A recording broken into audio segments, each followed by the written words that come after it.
Kejadian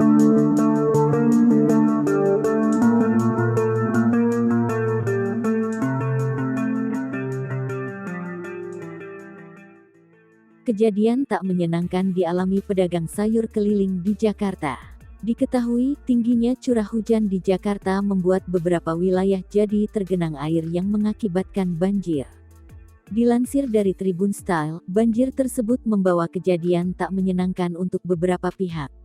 Salah satunya pedang sayur yang tengah menjajakan jualannya dengan gerobak dorong. Dalam video yang diunggah akun TikTok @jankos777, terlihat gerobak pedagang sayur tersebut terjatuh.